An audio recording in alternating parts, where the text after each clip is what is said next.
ஹரே கிருஷ்ணா பக்தர்களே, அறிவின் அரசன் பாகம் 4 அத்தியாயம் 1 ராஜவித்யா அறிவின் அரசன். அதன் தொடர்ச்சி.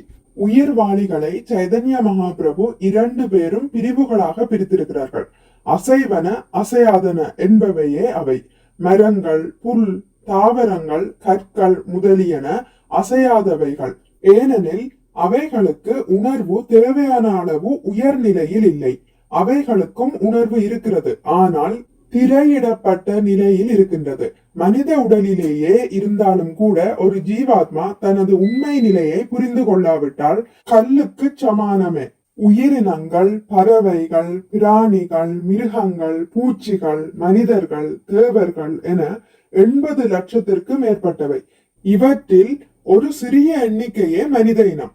அந்த 4 லட்சம் மனித இனங்களிலும் கூட சிலரே பண்பாடுடையவர்கள் என ஸ்ரீ சைதன்ய மகாபிரபு கூறுகிறார். அத்தகு பண்பட்ட மனிதர்களிலும் கூட வெகு சிலரே சாஸ்திரங்களின் வழிபடுவோராயிருக்கின்றனர். தற்காலத்தில் பெரும்பாலோர் ஒரு குறிப்பிட்ட மதத்தை சேர்ந்தவராக வழிபடுவோருக்கு கூறிக்கொள்கின்றனர். கிறிஸ்துவர், இந்துக்கள், முஸ்லிம்கள், பௌத்தர்கள் என. ஆனால் உண்மையில் இவர்கள் வேத நூல்களை நம்புவதில்லை. சாஸ்திரங்களில் நம்பிக்கை உள்ளவர்களில் பெரும்பாலோர் நல்ல செயல்களில், தர்ம செயல்களில் பற்றுடையவர்களாய் இருக்கின்றனர். யக்ஞம் அதாவது யாகங்கள், தானம் அதாவது ஈகை செயல்கள், தபஸ் அதாவது தவம், இவைகளே மதம் என்று அவர்கள் எண்ணுகின்றனர். தவத்தில் ஈடுபடுவோர்கள் தாமாகவே கடுமையான சட்டதிட்டங்களை வலிய ஏற்று பிரம்மச்சாரி அதாவது மாணவர்கள், சந்நியாசி அதாவது துறவிகளை போன்று தவம் புரிகின்றனர்.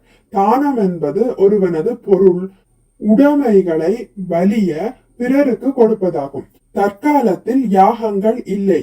ஆயினும் மகாபாரதம் போன்ற இதிகாச சரித்திர இலக்கியங்களிலிருந்து வைரம், தங்கம், வெள்ளி போன்ற செல்வங்களை பகிர்ந்தளித்து பெரிய யாகங்களை மன்னர்கள் நடத்தியதாக அறிகின்றோம். யாகங்கள் மன்னர்களுக்காகவும் இவற்றினின்றும் சிறிய அளவிலான தானம் குடும்பஸ்தர்களுக்காகவும் ஏற்பட்டது.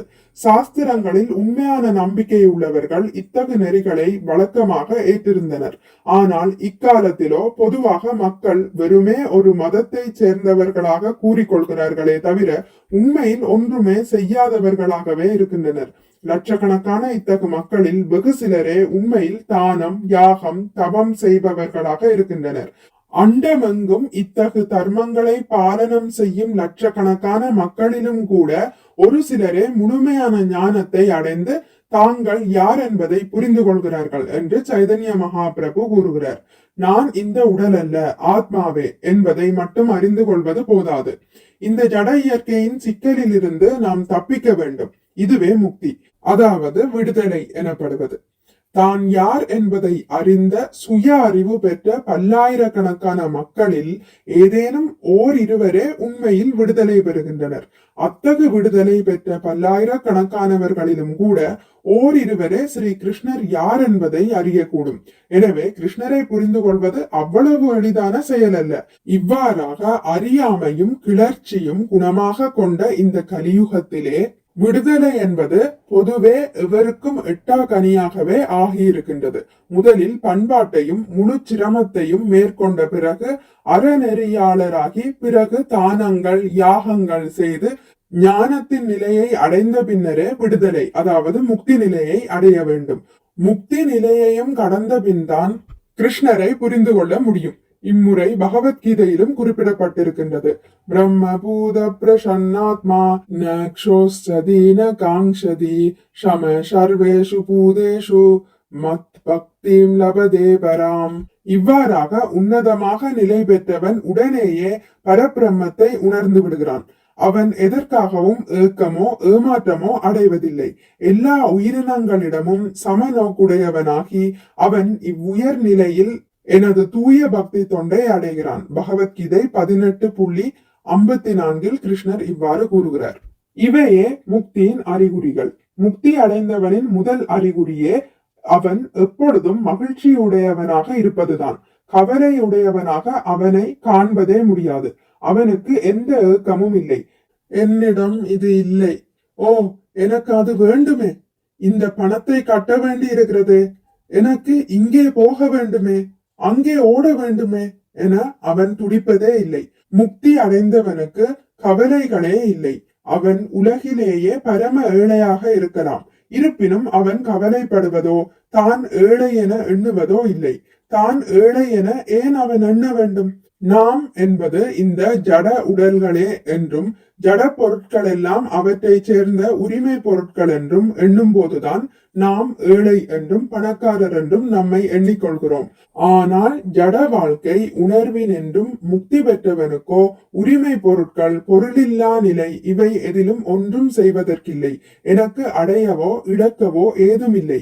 இவை எல்லாவற்றிலிருந்தும் நான் வேறுபட்டவனே என எண்ணுகிறான் அவன். பிறரையும் அவன் பணக்காரன், ஏழை, கற்றவன், அறிவிலி, அழகுடையவன், குரூரமானவன் என காண்பதில்லை. எந்த விதமான ஜட இருமைகளையும் அவன் காண்பதில்லை. ஏனெனில் அவனது பார்வை முழுவதுமே ஆன்மீக தளத்தில் இருக்கின்றது. ஒவ்வொரு ஜீவாத்மாவும் கிருஷ்ணரின் அங்கமே என அவன் காண்கிறான். இவ்வாறாக எல்லா ஜீவாத்மாக்களையும் அவர்களது உண்மை உருவத்தில் காணும் அவன் அவர்களை கிருஷ்ண உணர்வுக்கு திருப்பி கொண்டு வர முயல்கிறான். பிராமணனோ, சூத்திரனோ, கருப்பனோ, விழுப்பவனோ, ஹிந்துவோ, கிறிஸ்துவனோ யாராயினும் கிருஷ்ண உணர்வுக்கு வர வேண்டும் என்பதே அவனது கண்ணோட்டம். இவ்வாறாக ஒருவன் நிலை பெற்று விட்டால் மக்பக்திம் லபதேவராம், ஸ்ரீ கிருஷ்ணரின் தூய பக்தனாவதற்கு அவன் தகுதியுடையவன் ஆகிறான். ஹரே கிருஷ்ணா, இத்துடன் முடித்துக் கொள்கிறேன். இனி அடுத்த பதிவில் இதன் தொடர்ச்சி தொடரும். மிக்க நன்றி. ஹரே கிருஷ்ணா. உங்களுக்கு இந்த வீடியோ பிடித்திருந்தால் லைக் பண்ணுங்கள், ஷேர் பண்ணுங்கள், சப்ஸ்கிரைப் பண்ணுங்கள். நோட்டிபிகேஷன் பெல்லை அழுத்துவதன் மூலம் அடுத்த பதிவுகள் உங்களை வந்தடையும். பகவான் ஸ்ரீ கிருஷ்ணரை பற்றி கேட்டு மகிழ்வோம். ஹரே கிருஷ்ணா.